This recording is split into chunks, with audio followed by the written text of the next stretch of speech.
Welcome to the Executive Hustle podcast, where I am your host, Kirsten Yurich, speaker, author, retired CEO, mother of four, and recovering workaholic. Explore with Central Pennsylvania local executives what it takes to lead well, live well, and learn well. Understanding that leaders cannot survive, let alone thrive, without a spirit of curiosity, a discipline of accountability, and a disposition for vulnerability. Let's dive in. Welcome, Justin, founder and CEO of BenefitsDNA. I am so glad to have you on the podcast with me today.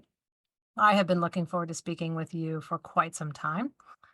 This podcast has three values that really underpins why I talk to people and what we talk about: curiosity, vulnerability, and ownership. And I'm so excited to have you, Justin, on because you not only are a curious and vulnerable leader, but right now you are hot, hot, hot. And I don't just mean your haircut, but in everything that has to do with healthcare and helping leaders take more ownership as fiduciaries for their employees' health and welfare. So Well, welcome. Kirsten Yurich, I am honored to be here. I am a big fan of everything that you do and who you are. So I am excited to jump in and spend some time with you and your listeners. Well, thank you so much. Tell me, did the 7-year-old Justin want to be a benefits advocate? The 7-year-old Justin was just trying to survive.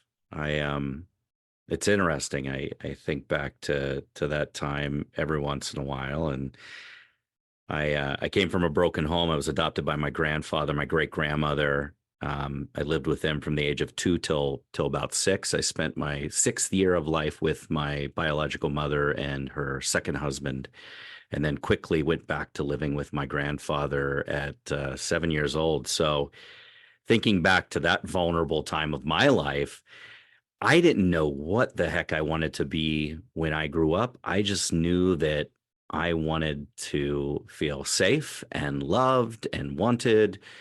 And it didn't dawn on me till years later exactly what my purpose was. So thanks. You just opened up a whole can of worms on that one, Kirsten. Well, I think one of the things we take from that is we live in chapters, right? It's not the whole book. Tell me Amen. your current chapter. Where are you headed? Well, man, I wish that I had a crystal ball and I knew, but I know that much like climbing Mount Everest, when you're low on oxygen, I just put one foot in front of the other and then in front of the other, and maybe I slide back a little bit and then in front of the other. But it's a whirlwind. It's right now I'm living in the balance of my professional persona as well as my personal persona. So running a business and putting the interest of my clients and my staff and in the front from a priority perspective. And then on the flip side, ensuring that my 2 boys and my wife are protected and taken care of, and I'm able to provide them with the life experience that I always wanted as a kid. So this chapter, I think, would be called chaos, but in a good way. Yes. Yes. Oh, I think so many people can relate to that. How has having kids changed you as a leader? You know, I had the head of procurement for a large energy company when we were pregnant with our first, Cullen, who will be 5 here soon, say to me as I was getting excited and nervous and all those feelings leading up to the birth of him, Justin, having a kid is like missing someone your whole life and not realizing it till the day they're born. Mm. And my gosh, was she right? It definitely changes your perspective. I laugh now, as other fathers did to me, when I hear about the drive home from the hospital and how nervous you are and what the heck am I even doing? I'm responsible for this other living being. Right. But, you know, I equate kind of running a business, at least the way that I do, in a similar vein as being a father. I mean, I care about my team and my people. And I try to handle them with with as much care. As far as being a father, I feel all sorts of levels of fulfillment that I've never experienced before, but at the same time, extreme levels of frustration, not knowing what the heck I'm doing, which in some ways we could equate to running a business at Oh, times. right. But I love it, and every day is a new experience. And like last night, where I went from 12 till 3:30 in the morning with my 2-year-old who wouldn't sleep for whatever God, decided to do so that he wouldn't sleep. You just kind of roll with the punches. Mhm. And how doesn't that help us in leadership, right? You have to be resilient I in ran a life and in business. Yeah, yeah. So I ran quick story, I ran a school for a long time, and for a longest time, I didn't have kids, and parents would ask me, "Do you have kids? Do you have kids?" When I was dealing with, challenging situations, and would be offended by that question for the longest time until I had kids. And then it all of a sudden made sense, right? Well, you said the perspective changes, and boy, does it. And I think you can't really explain that to people until they walk through those You things. know, I as a man, I've never enjoyed getting kicked in the groin. I never will. It's not something that I gravitate towards. But I never thought I could love a being as much as I do that will inadvertently kick me in the groin. And then 5 minutes later, I still love the kid.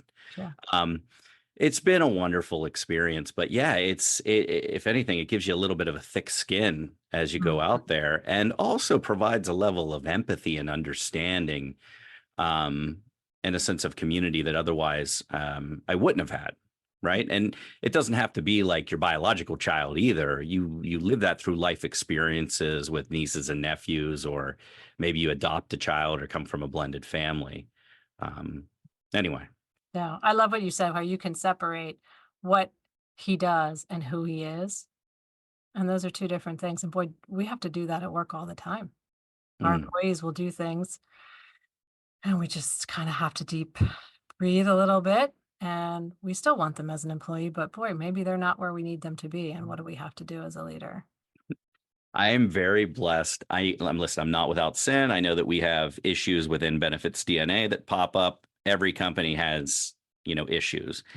I think where my frustration comes in is my ability to handle issues with vendors and my lack of patience considering the industry I work in. Hmm. It's very frustrating, as we've talked time and time again. But Hmm.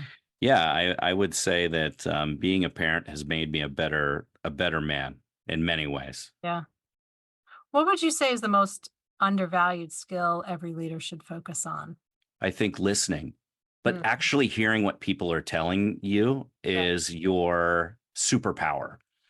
I've had a lot of people give me certain compliments over the years, and I always felt awkward in taking them. And I'm like, oh no, there's better people out there, and there's better speakers. There are people that are more passionate, more creative, blah blah blah.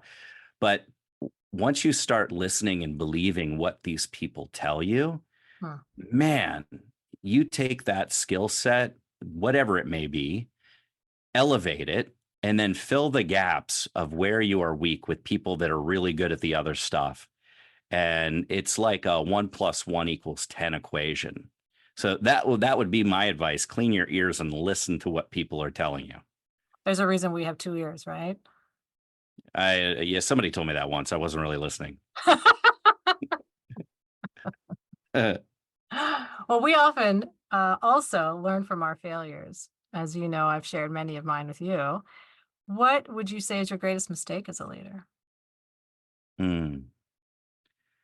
You know what? I think at this point, my biggest mistake thus far has not been filling in those gaps a lot earlier than I needed to, Mm, and thinking that I had to do so many things on my own. Um, maybe there's some limiting factor. Maybe it's revenue and the ability to hire people, but we live in a day and age where there's so many resources, fractional people that you can mm, bring on, right? To help elevate the work that you're doing. And for me, if I had any regret, it's not doing things sooner. And I Mhm. know that we all are on a path and things happen for a quote unquote reason and on their own timeline, but there's also some personal accountability in that too. We all have free will. It's a great gift from the universe. I wish I would have taken action a little bit sooner and getting the right people on board and really taking a chance on myself. Hmm. What do you think is that holds people back? Or what is it that held you back? Fear, fear Fear. of the unknown. Fear. I'm comfortable in my bubble. Do I have enough money? What if this bankrupts my family? Like, Mm. it's I don't know. There's a lot of different things that it could be that's holding somebody back, but I look at it this way. I'd rather look back on my last days and say, hey, at least I gave it a try than not do it at all. I mean, I was raised by senior citizens, my grandfather and his mom, my great grandmother. I went to a lot of funerals as a kid, Right. more so than birthdays. So you get a lot of people that were like, man, I wish I was young like you, or I wish I had your energy, you know. How do you think So that shaped you? That's a very unique experience. it's perspective. It's for darn sure. Mhm. I'm very familiar with a lot of shows that probably most people aren't, like Dallas and, Golden Girls and, classic Gilligan Island and all that. Watch Donahue. Man, Donahue was Yeah. great. Matlock. Yeah. Woo. Matlock. Yeah. So no, it taught me appreciation though, right? Mhm. It was tough for me going through school and like two parents would show up for school events and maybe my grandfather was off work or wasn't, or my great grandmother just didn't have the health to come and visit. So there's a lot of things that I longed for that I wanted. Yeah. But I also had a lot of examples growing up of things that I didn't want to be like. And Renee Rodriguez talks about it. You got lighthouses, people that attract you, Yeah. that you want to emulate and be like, and then foghorns that you avoid. Yeah. So for me, it wasn't an easy path by any means, but it helped shape who I am today. And I tell you, I'm extremely resilient because of it. But that doesn't mean that I'm not vulnerable or there aren't times where I get wrapped up in my own issues with self belief, or I'm overly critical of myself, right? That stems from that abandonment. But I learned a heck of a lot from these senior folks. Mainly how to talk and listen, because if you've ever hung out with senior citizens, they tend to tell you the same thing over and over and over and over again. I have some famous stories from my grandparents that I feel obligated to tell my children because they're not here to tell them themselves. And I heard them so many times. I just feel obligated. And they're still alive for me, these people that aren't here, for my children. I don't know if you feel the same. I absolutely do. It's also the number one way for me to irritate the heck out of my wife when I tell her this the same story for the 15th time in a row. Because she's heard them. Yeah, but you're right. It keeps their memory alive. And now I think back, and my grandfather said one thing. He said, "Just make me proud." So, from time to time, we got to hit pause and say, "Am I making them proud? Am I making myself proud?" Mm, what a question. How would you answer that today? Regardless of the self doubt and my affinity for self deprecating humor and everything under the sun. Yeah, I would say my 7-year-old self would probably be pretty damn proud of where I'm at. I think that I broke through a lot of the odds, and I took care of my grandfather the last 3 years of his life. He died in 2014. My great grandmother died in 98. I'd like to think that I'm making them proud wherever the heck they're at. Yeah. But now the focus is more on, am I being the man that my wife is proud of? Am I being the man that my kids, my boys, want to be like someday? Right. That to me means everything. Your first vocation is your family, is what I hear. Yeah. 100%. Hmm. And that shaped you as a leader. It's also part of what I think about when whatever legacy is meant to be Yeah. is does it live on in them, that sense of moral and ethical obligations towards fellow man or woman, and ultimately, am I living the life that benefits those around me, my friends, my community? Those are the most valuable things that I think any one of us can have. And you can't overlook that, especially when building a business.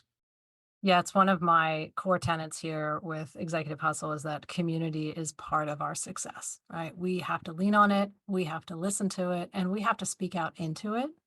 How would you say community has helped you the most in the last, I don't know, 6 to 12 months? Let's stay Hmm. recent. Tell you this much, there is no self-made person. Mhm. I think a lot of folks help you, for better or for worse along the way to get to whatever that destination is that you're heading towards. But we've talked about this before in Vistage and other areas regarding common sense indicators. Mm. And I feel like the impact is being heard, the message is being heard, both in our mission, but also in the way that that message is coming back to us. And what do I mean by that? We show up at a conference and we have people waiting at our booth to have a discussion. Yeah. We have people from the community who feel comfortable reaching out, even if they're not a client, to say, how would you approach this situation? I respect your advice, your team's advice. And then we have, folks that have reached out that want to come work with us and be a part of something bigger than themselves. And to me, that is a good indicator that we're doing the right thing. And it's never been about the money. The money comes, we could all make a lot more money, but I'd rather strive for that emotion, that impact, that feeling that I can lay my head down at night and know that I did right by somebody. In some instances, that people that could never help me or us or my family, but by all means, we have a purpose here. Right. I'm still trying to figure out exactly what mine is, but this feels like a part of it is who can I help? Because Lord knows, as you asked my wife, I need all the help I can get. Well, thankfully, she's not on today. Maybe on a future episode, we'll have her She should be. Yeah. Yeah. on. Yeah. Yeah. But it strikes me, as you're talking, you're leading at home, right? And of course, your wife is too, equally. But you're leading at home, you're leading in your business, and you're leading in an industry here that really is challenged and ripe for revolution. Mm. How does that resonate for you? Is that where you saw yourself? Where are you going to take that? I hate the word no, and it's part of the punk rock in me, but let me tell you the backstory that I haven't shared with many people. I remember being in middle school and I had like I don't know, it was my grandfather's half brother's wife was sitting in our kitchen talking to my great grandmother. And I overheard her say, Justin will be lucky to graduate high school if he doesn't end up in jail Mm, or addicted to drugs or some crap. wow. And I overheard that, and man, did it hurt? It Yeah. hurt. Mm, And I don't know these people. Like, I saw them once every couple years they showed up, but for somebody to have the audacity to say that yep. kind of lit a fire to my rear end. And listen, I'm not perfect. I've made a handful of mistakes in my life and I'm accountable for every one of them, but I wanted to prove her wrong. Mm, And I've joined a couple industries now where I just saw some blatant consumer protections violations, things that ethically I didn't think were right. And for me, man, when I die, I want to go out as the underdog that never lost hope. mhm. Like, I hope for a better tomorrow and a better future for everybody. And if I can do it, other people can. And I'm not saying that my, childhood was any worse than anybody else's. Lots of people have loss and experience. Right. You have a right to feel that no matter on what level. But for me, I wanted to buck the system. And I saw no greater opportunity than that in healthcare, and specifically what employers go through with this huge expense that they have and how their bottom lines are suffering. And in turn, the bottom lines of the American people are suffering, and how patients' rights were just taken advantage of. And I found some like minded people and just fed into that. Yeah. And before I know it, like, I am talking some policy stuff in DC and I'm helping my clients. So it becomes this two-pronged mission. And then other people see that and they're like, I want a part of that, because the majority of my industry is interested in one thing and one thing only: money. And Money. what you're doing is contagious. I mean, people are coming on, they want to talk to you, they want to talk about it, they want to know how to do better for their employees, right? Leaders don't want to waste their money and they don't want to have their people cheated and they don't want to be cheated. And you are finding a way and showing people a way to do that. And that's contagious. That's passionate. But we're fighting $1 trillion behemoth. We spend 4.5 trillion Yeah. every year in this country. We're ranked in the mid 30s of developed nations and outcomes. I have a massive target in my back with the status quo that exists, whether it's your traditional broker or a lot of these healthcare behemoths that thrive on opacity and misaligned incentives. And I've gone up to bat against some big billion-dollar organizations, and they've tried to make me hurt, and my clients hurt. But Yeah. I think the mission is strong. I mean, we trademarked "We Fix Your Healthcare." We believe that, and I believe that. And even if it's for one individual that we're able to help, great. Like, we've made that impact there, and that helps me sleep a lot better at night. Yeah. It, it absolutely has to. And the fire that you have from your past, that middle school story, that's fueling what you're doing. And that's so clear. Every person that interacts with you, the summit you just had, very successful. These are Mm. all indications. I don't think it matters the size of the enemy, David and Goliath, right? It doesn't matter. I think what matters is your passion and that you're on the side of the angels. You're the second person to say that in the past week. The other one was Really? Cynthia Fisher, who's the head of Uh, patient rights advocate. She said, we're on the side of angels here. But, uh, part of it, I think, is too, you say all these things, and I struggle to this day in accepting the compliment or the yeah, praise yeah, or the recognition. And I think it's two things. It's one, mentally I struggle with that feeling of worth, right. right? And abandonment and all that. That's just part of who I am and my makeup. And I think other people experience that too. That's common, very V- common. Very much. I haven't met a leader who can take a compliment, right? We've actually It's practiced it in our meetings, right? We it's really very practice taking a uncomfortable. compliment. Yeah, Yeah, I'll never forget the one gentleman. He actually spoke up and he said, "Justin, when somebody offers you a compliment, say thank you. I've right, worked really hard on that, right. Yeah. so hard." But There's our tagline for today. Leaders, when you're given a compliment, say thank you. say thank you. Yeah. It's The so other thing is I see this mountain, and you get to one peak and it's almost like a false peak. There's like three more behind it. right. So, like, how far can we go and push to incorporate change?